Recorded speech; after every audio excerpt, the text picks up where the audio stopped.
So welcome everyone. As a part of the Alumlab project, we're pleased to be hosting this session for alumni, postdocs, trainees, and friends of our master's and PhD programs here at the Faculty of Medicine and Dentistry. First, let me start by acknowledging that the University of Alberta is located on Treaty 6 territory and respects the histories, languages, and cultures of First Nations, Métis, Inuit, and all First People of Canada, whose presence continues to enrich our vibrant community. My name is Elise Hetu, and I'm the Assistant Director of Alumni Relations at the Faculty of Medicine and Dentistry, and I will be your host for this session. The Alumlab project is a Faculty of Medicine and Dentistry initiative that creates space and provides programming for networking and connection. This session is part of the Career Incubator webinar series, one of the Alumlab programs. This series profiles alumni from the Faculty of Medicine and Dentistry's graduate programs as they discuss the nooks and crannies of their career paths. You'll be amazed at the diversity of places our alumni have explored and the people they've met. There are other ways to be involved with the Alumlab project. The Coffee Break series offers members a chance to expand their personal networks by meeting a few other members in a small group format. For the time being, these will be held virtually over Zoom. Each Coffee Break session is hosted by one Alumlab member, typically a speaker from the Career Incubator webinar series. We have Andy hosting a coffee session next week, which I'll have the details there in the email tomorrow. Additionally, you can connect at your own pace with other members through Switchboard, the U of A's online career connection tool, or get involved in a mentorship program. The Alumlab website has more details on all of these programs.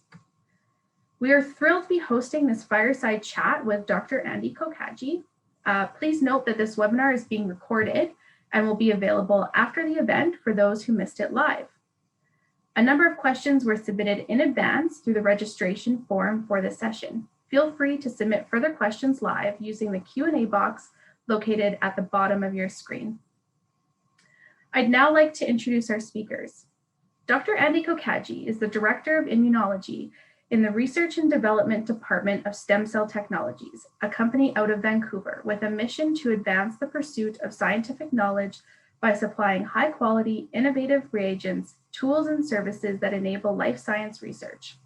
He joined STEMCELL after receiving his PhD in immunology from the University of Alberta in 2008, and he has held various scientific roles and led the development of technologies with the company, such as EasyStep Direct and Immunocult human T-cell activators.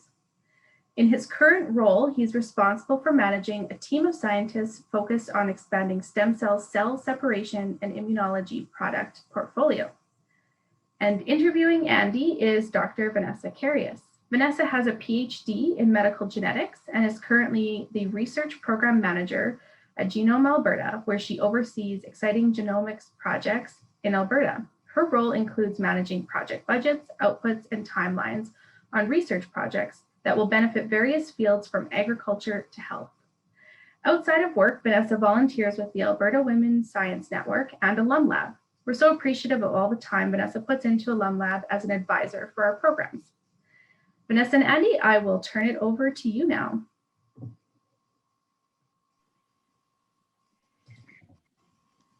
Great, thank you, Elise. Thank you for those introductions. I'm so excited tonight to have you, Andy, here with us. I'm excited to learn about your career path, all the way from your PhD to your role as the Director of Immunology in the Research and Development Department of STEMCELL Technologies. So thank you for being here. Yeah, happy to be here. And I also have my companion here, Waffles, is joining us for the call as well. So perfect. If anyone has questions for Waffles, put them in the chat as well. And I like that you have a fireplace behind there. So really, really setting the mood for the fireside chat. Exactly. So let's get started. And I want to start and bring you back to your PhD years. So you did your PhD in immunology at the U of A. And I just want to know what your experience was like during your PhD. Yeah, that's a great question. It feels like a lifetime ago that I did my PhD now, but I really enjoyed my time at the U of A. We had a great group of people in the lab, and I did my PhD in Kevin Kane's lab, and we had a we had a partner lab in Hannah Ostergaard's lab, and I really thought it was like the Brady Bunch back in the day, because most of the people in Kevin's lab were males and most of the people in Hannah's lab were females. And Kevin studied the outside of really T cells and NK cells, and Hannah studied the inside. So whenever we had lab meeting together, it's always a sort of really interesting opportunity to learn, about all aspects of science, and yeah, it was a great experience. So during your time, is there something that you really liked about your PhD, an experience that you remember, or something you really liked? I think, thinking back, I think it's just the friendships that I built and just the people that I went through the struggles with, because you build lifelong bonds with those people that you go through your process with. And to this day, I'm still in touch with a lot of the people. And even yesterday, I had a conversation with a good friend of mine that we did our PhDs together. And I think from that, aside from the friendships, I think it's just that opportunity to, I would say it's kind of a double-edged sword, and that it was that opportunity to really explore something new and learn something, but that obviously brought its own challenges of ambiguity that is graduate studies, right? Yeah, the connections. I think it's awesome. We spend, our PhDs can be up to 5, 6 years, if not more. And we spend a lot of time with a lot of people there. So making the connections throughout the years is great. And you never know along the way, maybe you help someone out that you met in grad school, or, your paths cross again. So that's really cool that you remember the positive part is remembering those people and those experiences. Mm-hmm. So PhDs can be hard, and the struggle of your experiments not working, or you think you're going to get an answer from an experiment and you don't. So what was your biggest struggle or your biggest challenge during your PhD? I think that's exactly it. I think it's that you're searching for something new. I mean, it is such a unique experience doing graduate school and trying to discover something new out of nothing and trying to piece together that puzzle. And I think that in itself is such a huge challenge. And thinking back about, I think I put blinders on and forget about some of the real struggles and challenges that I went through. But also, you sort of think about the good times, and you think about those times that you did figure something out, and that sort of that euphoria that you feel that when you figure something out, or you do the little happy dance at your bench, right? So that's, I think, I think there's always those struggles, and I think it's hard, and there's no question about it, and just I think I've maybe forgotten some of those aspects. That's really good to know that maybe years down the line you forget about those challenges, because I graduated last year and I can tell you they're still pretty fresh, although I am starting to put blinders up and trying to forget. But yeah, I think as challenging as it is, you do remember those times that things did work out. So in the moment, it might be hard and might suck, but it's nice to know that you have fond memories and you remember when things did work out. So that's awesome. Yeah, I try to keep a positive attitude about those sorts of things. So maybe that's just my personality too. So yeah, I would say I was pretty pessimistic most of my life, but my PhD taught me that you kind of have to be optimistic to get through it. So yeah, I think maybe that's another thing a PhD can teach you, is being a bit more optimistic and hopeful. Mm-hmm. So okay, that was your PhD, so that's really good to hear. You had a good experience and hit some challenges, but now let's go into the transition from academia into industry. It's a big jump that a lot of us are not sure if we want to do at the moment. But how was your transition from academia to industry? Yeah, I think from the start of my graduate studies, I knew that sort of that academic path wasn't in the cards for me. And so I was really fortunate to be involved in a project with, it was a network center of excellence. It was called CanVac back in the day. And I was working on sort of cancer vaccines and developments for HIV and Hep B and I think I had prostate cancer at the time. So I sort of had that sort of industry focus from the get-go. And so I think that transition sort of helped me make those decisions earlier. But I think towards the end of my PhD, I was finishing up and trying to figure out what the next steps was. And, obviously the one obvious thing to do is start looking for postdocs. And I did do that. And then I also sort of searched for other opportunities in industry, and just luckily through chance, I sort of fell in the position that I did, actually. Yeah. Oh, nice. So you got a industry postdoc. Is that what? Yeah. Yeah, I sort of was looking for opportunities, and it came up through stem cell that they were looking for immunologists, and at the time stem cell was a fair bit smaller, and so we would always sort of pursue industrial postdoc funding, and so I was fortunate to sort of successfully get that, and that sort of helped me sort of with that transition a little easier. Oh, awesome. So where did you, I guess, find the opportunity? I know a big question recent grads are when you're looking for a job, where do I look for jobs? So how did you find that job? Well, you go through the traditional route of searching, journals, looking for positions, and I was a very fond user of stem cell products when I was in grad school. And I had sort of, I knew my sales rep really well. And actually that was really one of the best connections I had to sort of get myself in the door at the time. And I saw the posting on their website, and then I sort of talked to my sales rep at the time. And actually she's the one that really sort of opened that door for me. So yeah, it was, I guess it's that networking piece and sort of serendipity in a bit, at just right timing, right place. Yeah, that's awesome. You don't think, we use all these things in lab cell media and other things, and you don't think to look, oh, Thermo, that's a whole company behind there that has to develop the new products or test new products. There's a lot that goes on behind the scenes in science that Mhm. maybe we don't think of when we're in the lab. We just think, oh, we're using this, but there's a whole company behind there that hires PhDs. Yeah, absolutely. I was that guy in grad school that was flipping through the Fisher Scientific catalog for what was coming out new, and I would go through the Bio-Rad catalog from front to back and just find out. At the time, it was really about trying to find something new that could be useful for me, and that was just kind of where my interest lied. And I, it, again, just by chance and luck and be in the right place, right? Yeah. Yeah, that's awesome.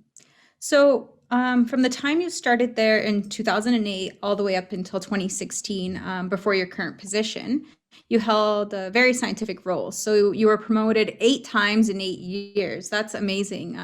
Everybody always wants to get that promotion. So, being promoted that often is quite an accomplishment. Can you tell me more about those different roles?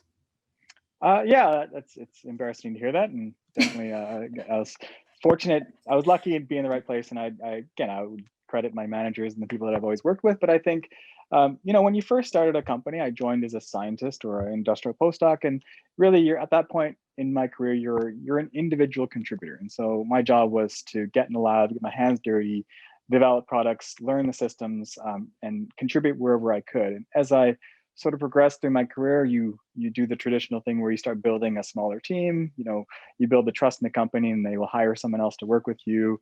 That team grows a bit larger, and then as that sort of progresses, you're more involved in their development and their training, whereas you're sort of more managing the productivity in a sense. And that sort of progression continues. And within R&D, you're doing work to support that. But then as I progress in my career, it's more about interdepartmental alignment, making sure you're seeing the bigger picture, and sort of making sure that the products you're doing and the projects you're working on contribute to the company as a whole, and they're aligned across the organization. I guess that's the progression of my career, and that's kind of my current job, I guess. Awesome. Yeah, it sounds like you started in one position, but depending on the company's needs and kind of your leadership role, took on more projects or maybe more people under you. And then from there, kind of move up the ladder that way or into different positions. Yeah, Um, exactly. And yeah. yeah, that's awesome. So I guess the question that I have are, with all these different roles, are there different skills required for each different role? Did you have to learn a new skill each time, or you kind of build on your skills? That, again, great question. I think you definitely need different skills at different levels of your career, and that's without question. I think one common thread has always been your ability to communicate well, whether it be written, verbal, in presentations and emails, and any sort of communication, and also understanding the audience that you're working with. And I talk differently or communicate differently to our management team or our finance team or our marketing team versus how I communicate to my research technologist or a fresh new co-op student. I think you have to sort of be a bit more of a chameleon in terms of understanding your audience and really being able to be effective in communication at that point. And I think that's by far the most important thing, and that will sort of create opportunities, and I think it creates that understanding about what you need to do in that given role that you're in at the moment. If that makes sense. Yeah, that definitely does. Like, communication is so important. I think, on people's resumes, it's always like effective communicator, but it is a very good skill that you need to learn early on. Even in grad school, right? We have to communicate our results through papers or through conferences. So you start building those skills there. And then in your positions, depending exactly how you said, depending on who you were talking to, you have to change the way you communicate. So it's probably a major skill that a lot of leaders have. So being a leader, you probably have to be a really good communicator.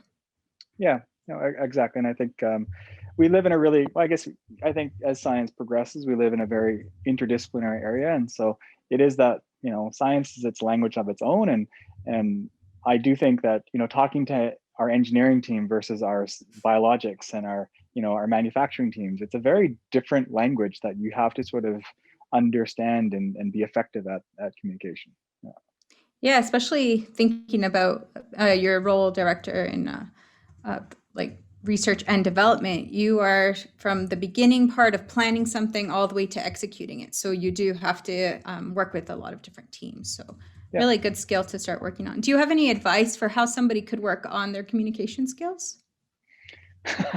That's a really good question. I think it's, I've been fortunate. I think I'm pretty fortunate that I get an opportunity to sort of get various trainings and opportunities to learn management skills, and STEMCELL has been great for that. And I think the one key thing, and I think it applies to your general life, is just becoming a better listener. I think that it's kind of the opposite of communication, but I think it's understanding what people mean and getting, really hearing what they have to say before you start speaking. And I think, our CSO recently retired, and her last piece of advice to me was, you're born with 2 ears and 1 mouth, and so you should listen more than you actually speak, right? So yeah. Yeah, no, I think that's so true. If I've communicated, in order to communicate, you need to understand and you need to really hear the other person. And let's think about research and development. You really have to listen to everyone's opinions as well, especially if you're trying to develop some new product. I think you really have to take into consideration what everyone's saying. So listening is a huge part of leadership and communication. Yeah. I think feedback is great, and being comfortable with receiving feedback, whether it be positive or negative, and getting comfortable in your own skin, and not getting defensive about those sorts of things will do leaps and bounds for your development, for anybody. Yeah, that's another great thing to say, because in our PhD and masters, and even in undergrad, I think we're not used to receiving feedback at first, and your PI might pick apart your first draft of something you've ever given them, and you're like, "Whoa, I thought I was a good writer. Like, what's going on here?" So you really do have to quickly learn that they're trying to help you, and anytime you take someone's feedback, you're just doing better for yourself and like getting better at writing or reading or whatever it is. Yeah, absolutely. Yeah. So now let's talk about kind of your career path, and maybe if there's anything you would change about how you got to your position today.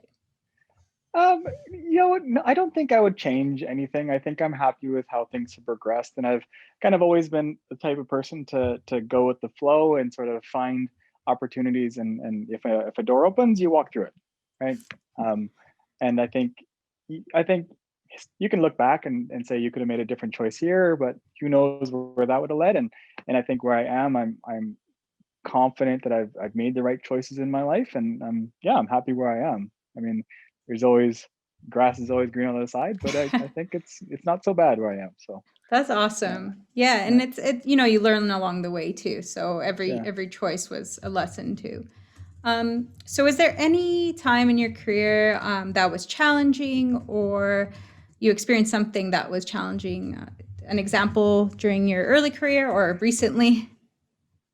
Yeah, I think just in thinking about the I guess the audience that I think we're trying to reach out with this seminar, and early stage scientists and graduate students and postdocs. And I would say the biggest challenge for me during my career at STEMCELL has always been that transition from being that individual contributor and running my experiments and running my projects that I wanted to, and getting really good at that, and then changing to doing more management and letting other people do the work that you've spent the last decade honing and getting really good at, and then saying, okay, well, I know I could probably do this better than you right now, and letting go of that and building that team and building that training. I think that is something I think most graduate students and postdocs will struggle with as they sort of progress in a career, and even becoming a PI, you are no longer the one doing those experiments, right? And so I think that's probably something that the audience can relate to.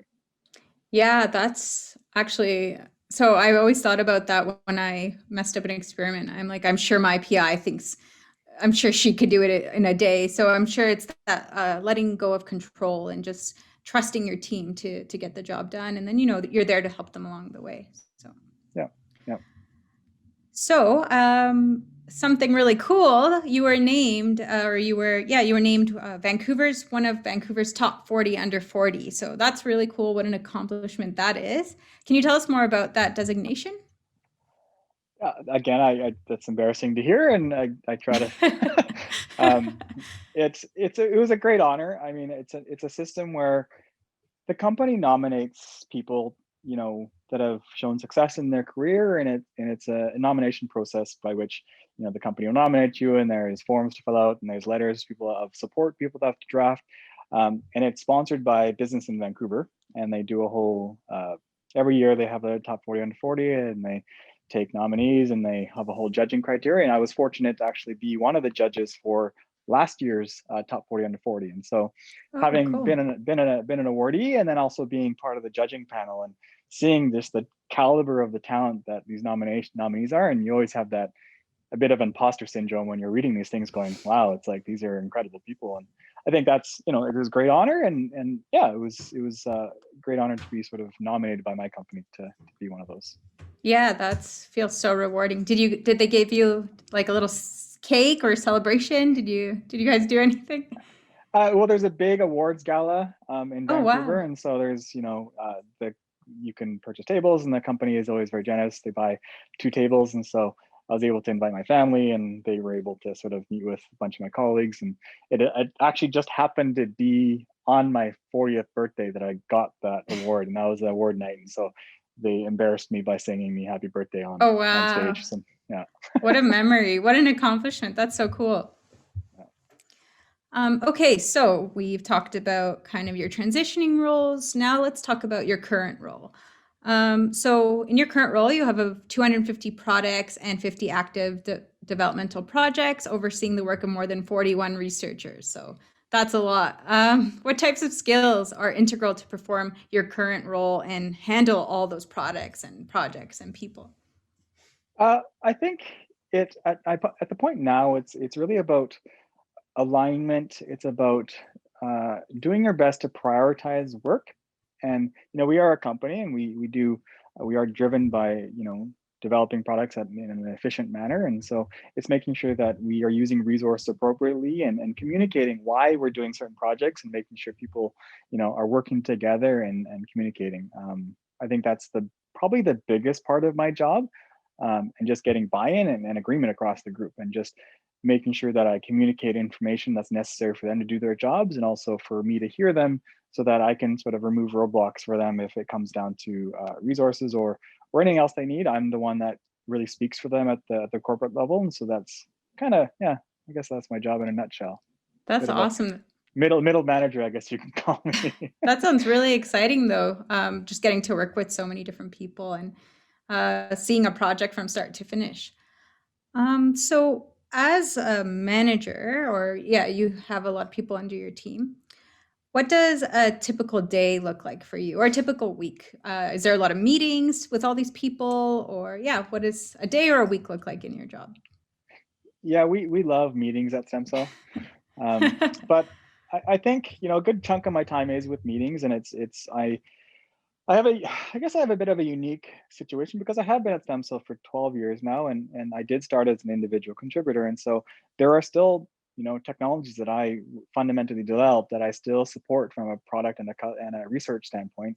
But then I also a member of the corporate operations group, as well as a member of the senior executive team. And so I kind of span the gamut of meetings that I have to attend, whether it be, sometimes couple times a week, I meet with research technologists, and I'm looking at raw data and looking at, how experiments are going. And Cool. then at the next meeting, I might jump from that discussion to talking about corporate finance and budgets for the next fiscal year. And so it really depends on my day. And I think that's one skill set that I've had to learn how to do, is quickly jump from one topic to the next, to the next, and then having conversations with internal teams, as well as working with collaborators on with researchers around the world. So yeah, Wow. it depends.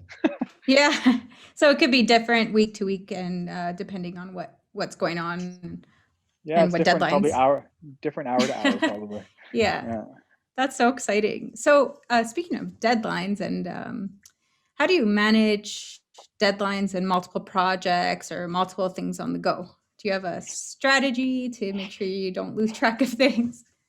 That is, I will, if anybody online has any suggestions on how to stay more organized, I'm always welcoming feedback and ideas.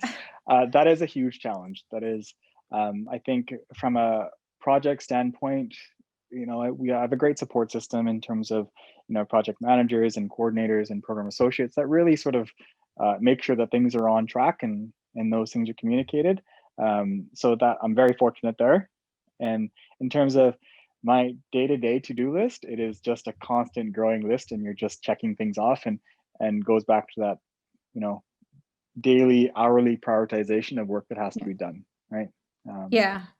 I find a calendar. I on Outlook, I kind of schedule blocks of time when I'm going to work on something. So that started to help me in the past couple of months. But and an agenda. So I'm a big agenda person. So Nice. those are my tips on staying on track and not losing track of deadlines.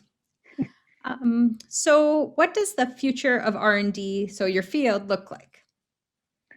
I think we're in a very lucky position where we work. I think life sciences, R&D in general, I think look at where we're sitting right now with COVID. Science has demonstrated the ability to respond and really make life-changing impact on the world. And I think we will continue to see that. I think support for R&D and research will continue because of that.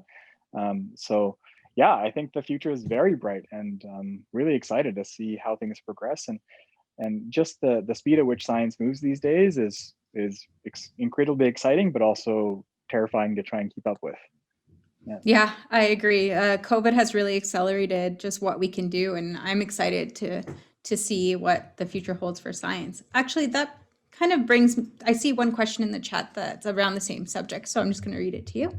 I want to hear Andy's thoughts on the spotlight on corporate science research during COVID, namely how companies started by scientists are well positioned to develop vaccines.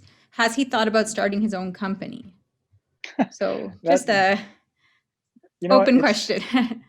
it's starting. I've seen, our founder and president pours his life and soul into our company, and the effort that it goes into, and the passion that he has for the company is something that definitely inspires everybody that works at the company, right? I think if that was the route I would take, I would need to find that thing, that spark that I'm really excited about. And I think as as an innovator, as an inventor, I think you're always trying to figure something out. So who knows what the future holds? But I'm very happy with what I'm doing now, and I get to work with just great people. I think that's what it comes down to. I work with fantastic people every day, and there's no. I think I heard a quote the other day that that problems are just problems. I mean, that's what defines a business, is you're solving problems. But it comes down Yeah. to the people that you enjoy, that you're solving those problems with. That's what makes a great company, right? Yeah, So that's awesome. I really like that. I'll think about that the next time I have a big problem at work. That yeah, it's going to be fine. It's just a problem. We'll find a solution. yeah. So, how does someone look into a job right now in R&D? So, someone just freshly graduated. What's some tips on looking for jobs in R&D? Uh, I think there's lots. I mean, internet is just full of opportunities that you have to search for, and I know it's difficult when you put in applications and you're putting your skills and qualifications out into the ether of the internet and hoping that someone responds. And I think that is a huge challenge, and it does come down with connections. I think networking, whether it be small through people that you know, or you never know who might know somebody else. I mean, that's how I got my job, right? It's hard to do, but that is definitely an avenue to pursue. And yeah, that's kind of a wishy-washy answer, but just Well, yeah, be aggressive, right, with what you're offering, right? yeah, and networking is, we hear that a lot, and it is important. I think networking can come in a lot of different ways. It could come from networking within your department, as we were talking about the connections we made in our PhD. That's networking, staying around at a seminar, or like you said, talking to the rep that came into your lab. That's networking. So it's can come in a lot of different forms, and it ends up being pretty important throughout, at the beginning of your career or even throughout. So networking, it's good. Do it. Yeah, absolutely. So, what are, I guess the next kind of ties into the question, but what are 3 pieces of advice you'd give someone who just started in the R&D industry or is looking to get into it? I guess those are, if you're looking to get into it, I think it's, just being open to exploring new ideas, being curious about opportunities, and maybe pushing yourself out of your comfort zone. And I think it's really key to, if you're applying for a job, and I think if you get an interview, people know that you have the baseline skills that you've obviously got the interview. And then I think at that point, it's about refining your understanding about what they need from you. And so I think it's important that, I think a lot of times when you interview, trying to figure out ways to ask more questions yourself to understand what specifically they're looking for, and then responding by how your skills match up with that need and how you're going to solve their problem, right? Rather than, them solving your problem for not having a job.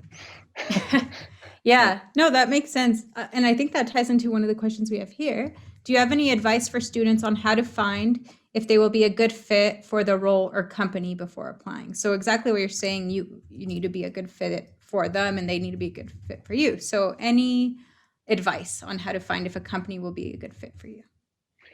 For if a company is going to be a good fit for you, that's a great question. And I think that really comes down to, when you get that interview, or you're asking about the culture of the environment, how they support their workers, the colleagues that you might be working with. And I think one key thing is that when we do get back to regular interviews and so forth, we always have those, obviously the formal interview process, but then you also have rid of those casual coffee times, perhaps with other colleagues at that same level.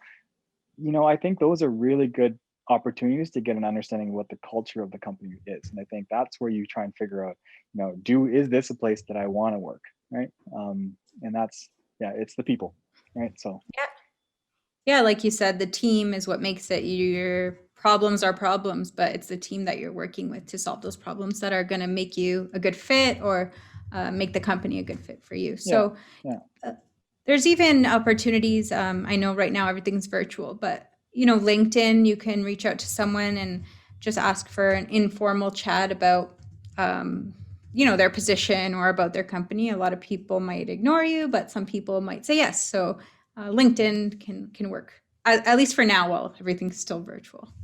Yeah. So I have a couple more questions, and then we're going to move on to the audience questions. But the last one I have here is, what are the best skills that a graduate student or early career professional should work on to transition into industry from academia? From industry to academia, I think, or to industry from academia, yeah. I think you really need to be a team player. I think that's a fundamental thing when you move to industry, is that I think, in academia, especially as a graduate student, you are the person, right? You are the first author, you are doing all the experiments, you are drafting everything, you're coming up with the ideas. And I think, when you move into industry, it really comes down to a team approach about everything. And so I think you kind of tend to have to put your ego at the door. You have to leave your self-importance and put the team first, and understand that, you're in an industry position, you typically won't be this bright star in the sky. You are part of that galaxy. You are part of that constellation that's supporting everything. And so I think that's critically important, and that comes down to, and then it, all the skills you need to be a good team player: communication, building the ability to build trust amongst your peers and your managers, your ability to meet deadlines, deliver on the results that you're asked to, right? And I think those are all things that are critical in an industry sort of position. Yeah, that's awesome. I really like your galaxy analogy, and it's so true. We are driving our own project as a master's or PhD, and then in industry, it's about the team and it's about the objective at the end, and you have to be able to communicate and trust your team. And I think these are all skills that we do start to learn in our PhD and masters, but you can refine them through volunteering, or even within your PhD, you can practice presenting, practice communicating. So skills that we all can work on and that we have, we just need to refine them a little bit before entering industry, or while you're in the position too. Yeah, and I think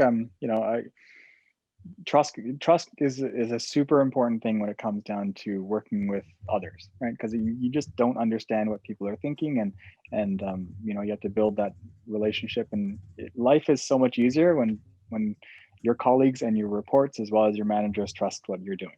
And that's the key to a lot of things. And yeah, it's key. It's also key to research and development field. So good to know. Absolutely. Yeah, and science in general. Even having the public trust the science that we're doing, and that we are doing it for the benefit of humankind. So yeah, exactly. So before we get to the audience questions, do you have any advice for someone interviewing? Any tips for doing virtual interviews or just interviews in general? Oh, that's a good question. I feel like I'm being interviewed right now, so I'm not sure how I'm doing. And you're doing great. I threw that one in. It's good. It's we always want to know how to do better in interviews. It's a hard one. Yeah, I think it's having a good, having a good open mind, being someone that the interviewers want to be around, right? I think it's being friendly, it's being clear in your answers, and not just giving light answers by saying you are a good communicator, but giving specific examples of those times that you did demonstrate that, and the outcome of that action was this, right? I think we're always looking for concrete examples and that relate to the question that's being asked. That's a super critical thing with interviewing, and that'll differentiate you or from the 10 other people that might be interviewing for that same job. And remember that, hey, that this person was actually gave solid answers and also gave great examples of how they delivered on what we're asking them to do. So yeah, that's super important. I think having examples ready to go, prepping for the interview and thinking, when was a time that I was a good leader, or when was there a time that I was a good communicator, having that example ready to go. So awesome. And I think it's just being quick on your feet and being able to respond to those random questions that are going to get thrown at you, right? So yeah. Do you have an example of a random question you might have asked someone, or you've ever been asked in an interview? I have one if you don't. No, I'd love to hear yours. Yeah, so they just told me, they said, what? It's not that random maybe, but they said, what is a working environment that you would not want to work in? And I was like, it threw me off because I hadn't seen those in my Google search of what questions they're going to ask you. So it was kind of random in the sense that you could say so many things, but I wanted to be professional. So I just said somewhere where I think I said somewhere where my boss is mean or something, and they laughed. So I was like, oh, I did okay. But yeah, you just got to be ready for those and not get too frazzled. Yeah, exactly. And I think I've heard other funny ones where people will actually create a technical problem with your presentation and see how you can handle that. Right. Oh. So your presentation won't come up, or it goes black, and then how do you handle that? And do you get frazzled, or do you sort of just sail right through and keep going?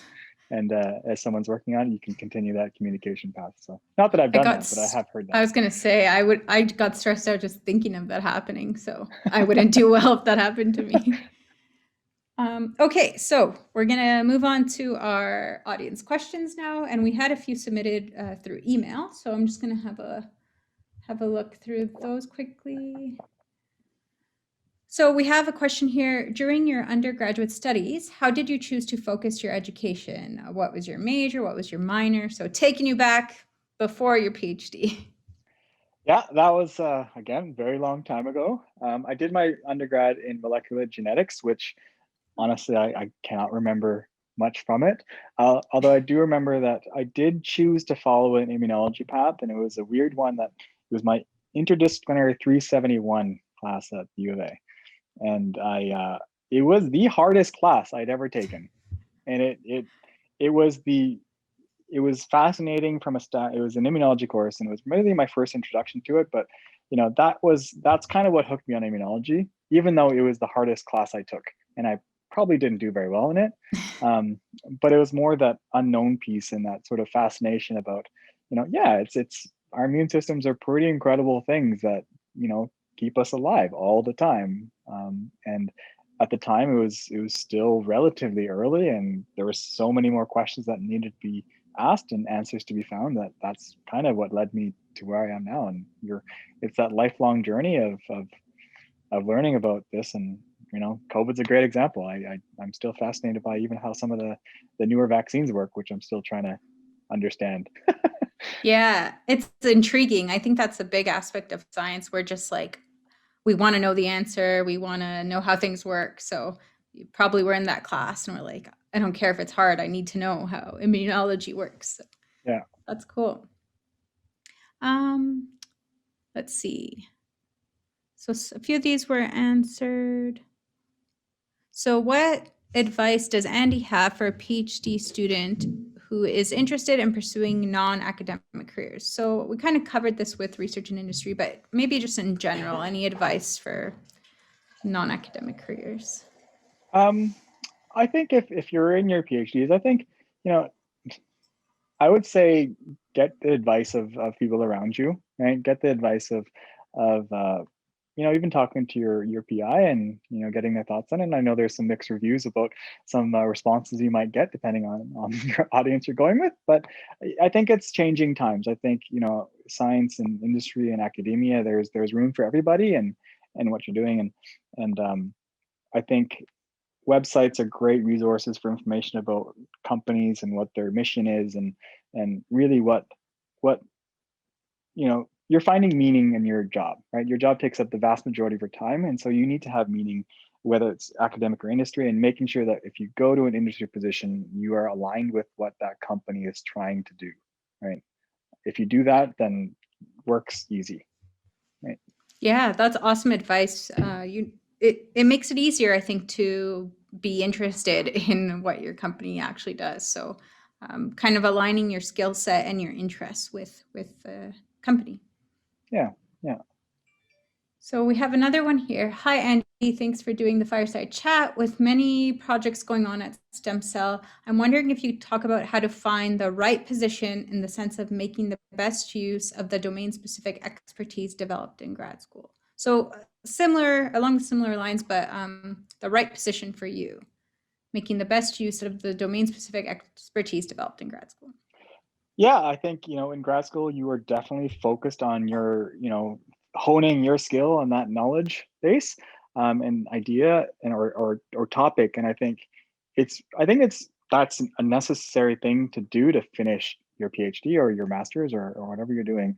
But then also making sure that you're popping your head out and understanding what else is going on. And I think at the time, I don't think I appreciated as much in grad school that Hannah's lab was studying intracellular signaling. And at the time, honestly, I was more interested in what was happening outside of a T cell and how that interacted with another cell. But I think just having that little bit of interdisciplinary sort of understanding of another field was really important. And I think, I came into stem cell with, a lot of immunology related to mouse and work. But I didn't really care what a eosinophil did or a macrophage did, and I was really a T cell guy. But expanding your horizons and understanding how that focus area that you work on really fits in with the field is super important, right? Especially as you move to industry. Yeah, that's awesome advice. I think you also have to have just excitement for science, which I think all of us here do. So, I mean, that's step one, just being excited about a topic as well. Yeah. So next question, what do you think about advantages and disadvantages as a researcher in industry compared to academia? So the differences between being a researcher in industry and academia, and some, I guess, advantages and disadvantages and pros, cons. I can really only speak about, the industry side of thing for the most part. I do have, friends and colleagues that have become, academics and tenured professors, et cetera, and they seem to be having a great time for the most part, right? They don't tend to tell me their struggles and and their complaints most of the time. But I think, you in an industry position, you have it depends on the field you're in. I can speak from my experience that I moved into the area I work into because I like the speed at which we do work. I like the pace at which we develop products, and we don't work on drug development ourselves. We don't do clinical trials ourselves, but we support research across all disciplines, and we can develop and come up with an idea and launch a product that researchers around the world can use in 6 months and see it commercialized, manufactured by our groups, and sold and distributed by all of our sales reps around the world. And seeing 6 months later, you see the product that you developed referenced in a paper that someone published and helped their research. That to me is hugely rewarding in my experience. And I think same thing with if you move to an industry position in life sciences where you're developing therapeutics, and if you're fortunate enough to work on a product that gets used and can benefit someone that in your family that I mean, that is beyond rewarding, that I think. And so that's, I think you have some pretty big impact, and I think from an academic standpoint, it's I think, again, same thing, rewarding in terms of the work you're doing. But I think it's fascinating and amazing that these big discoveries that happen in, for example, vaccine development, COVID development, and some of these mRNA technologies, that is the culmination of so much research and so many discoveries that have combined at the right time, at the right place to be able to be developed and help people. And I think if you can make sure that you recognize that you contributed, or the science that your lab did contributed to that, even if it's a figure in a paper that I think we all can refer to when we talk about PhDs. But yeah, I think it's everybody's doing their part, and I think that's always the rewarding piece. Yeah, I think they're, like you're saying, they're both rewarding, and you're contributing to, who knows, curing a disease, treating a disease, or figuring some new technology that revolutionizes growing cells or growing culture. Who knows, right? So both have their kind of cool aspect of figuring things out. So I didn't really answer your con part though. That's okay if you can't think of any. I have one. What about grants? In the industry, do you deal with grant writing and putting in money for asking for money? I know that's a big part of academia. Is it a big part of industry? Yeah, we definitely still are involved in grant writing. Maybe not to the extent of having the success of the next 5 years of your lab on the line. I think that's definitely a big difference. But it's different in that you are sort of competing for resources within constraints of finances for the company as well. But definitely that's probably more of a con but if you like grant writing and you like doing that sort of thing, then hey, that's a good thing. So I don't know. Yeah, that's true. It could be a con for someone, but a pro for someone else. I know some friends who loved writing the grants we had to write as PhDs, and then some people who did not. So I think it depends on, again, what your skill set is and where it aligns with either industry, academia, or non-academic, other jobs. Mm-hmm. So a few more questions here. How can someone start networking? So we talked about how communication and networking is important. What if you're just starting out, or even if you're later in your PhD and you want to start networking? Maybe how can someone get going on that? I think if the person that asked the question, you're doing it right now, you're sort of reaching out, you're trying to understand, get insight into how to do that, and that's a great start. I think there is, participate is the key thing, right? It's about participating in every opportunity you can. I know, lots of people put effort into organizing, social events that tend to only be attended by, the same people all the time. And, just, you got to put the effort in. I think that's the hard part. And, it's hard to do sometimes, right? It's hard to put yourself in an awkward position and do that, and or find something that you love to do. Like I'm a very avid golfer, and recently I've really discovered that, just talk to people and play with, and get outside your comfort zone and go play with random people, and you really never know who you're going to meet, and it's fascinating who you get to meet. So there's always opportunities everywhere. Yeah, that's true. You really don't know if you might meet someone who could connect you with another job or give you some advice, or yeah, you just don't know. So that's really good advice to be open. I know it's scary to start networking, or you want to run off and not stay around in the seminars. I was one of those people who would just want to get back to the lab too.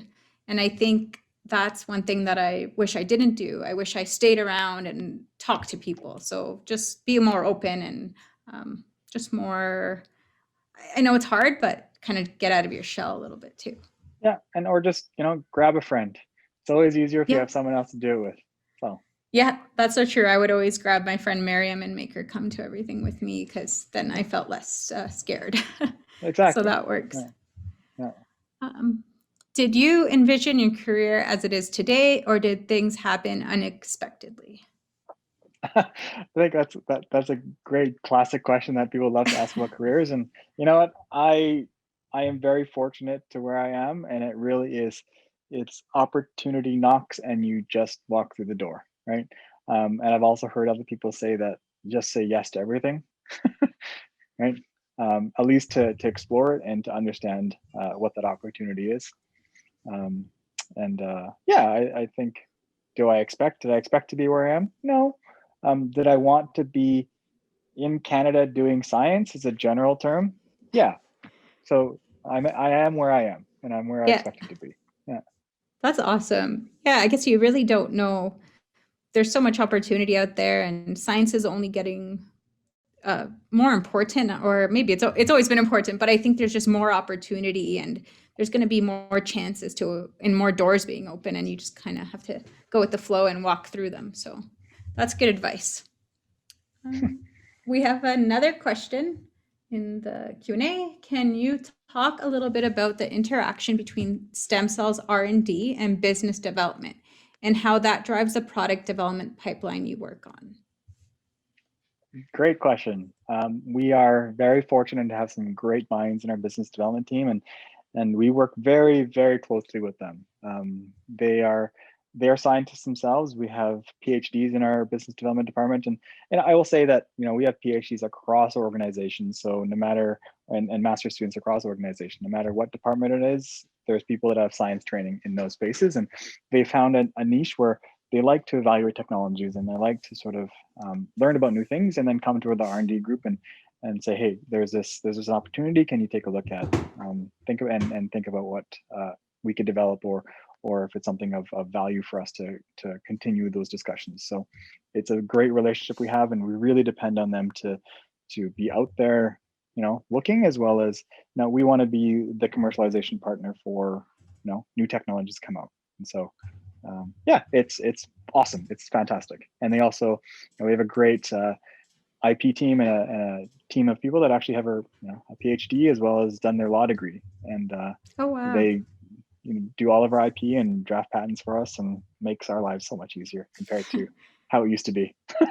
Yeah, that's awesome to hear that people with science degrees are in all aspects of the company, not just research and development, but also the business development side.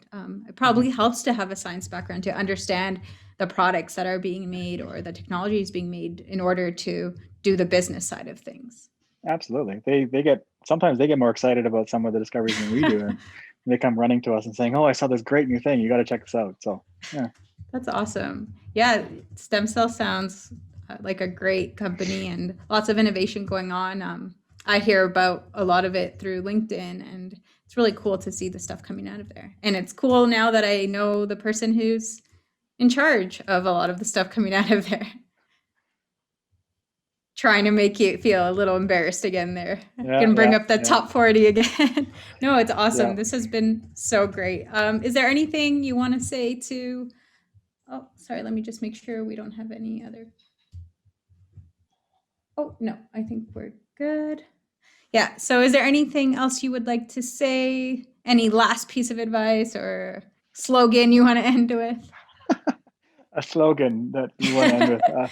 A quote. No, We'll quote you in the paper tomorrow. no need to quote me on things, but I think, I um I think I definitely appreciate everybody who's taking the time to sort of join us today, and I think that's great. And I think I am super excited about where science is going. I think we are, at the very lucky to be working in all the areas we work in, whether in the biologic and just the life sciences or in sciences in general. Lots to be learned. The journey is probably just starting, and I am blown away by the advances that happen in science these days, and the technologies and the tools that we get to play with, and how we're making a difference in the world, whether it be climate, whether it be health and disease, it's or ecology, or even I'm a big foodie, so food science, like it's just Yeah.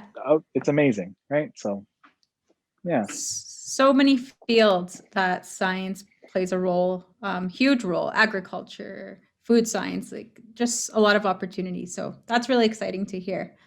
So yeah, thank you so much, Andy. This was awesome. I had a great time learning about everything that you do and all your accomplishments and all the great advice you had. And I'm happy Waffles got to be part of the interview as well. Oh, she went away. Yeah. But yeah, thank you so much. Yeah, thanks for having me, and I'll just say thanks to Hannah Ostergaard, who was the one that sort of instigated me to sort of do this, and yeah, I definitely had a great time, and hopefully that I was able to impart some level of insight for people that joined today. You definitely did. I know I'm going to take a lot of your analogies with me and use them at work tomorrow. So that'll be good. So I'm going to pass it over to Elise now. She has a few wrap up things before everyone goes. So Elise, take it away.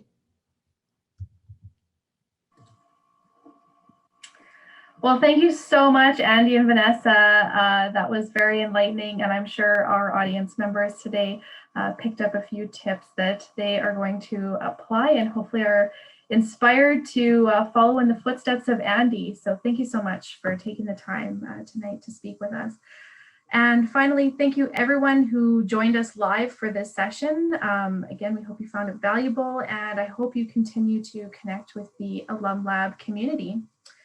The next webinar in the Career Incubator series is on March 3rd, and it's called Mixing Beakers and Business, Alumni Stories of Building Successful Startups. Whether you see yourself in the startup world or not, be prepared to be swept up by the passion and drive of our alumni speakers. Andy will be hosting a coffee chat as part of the Coffee Break series on February 4th from 4 to 5 p.m. Mountain Standard Time. Spots are limited for these small group conversations, so please sign up as soon as possible through the Alumlab website. That information will also be in the email that I send tomorrow. And again, in that email, we'll talk about all of the upcoming events, and we'll have a feedback survey, so I hope you take the time to fill out that. We want to hear your thoughts on how you found this webinar, and know if you had any ideas for future events. So once again, thank you so much for joining us tonight, and we look forward to seeing you at a future session.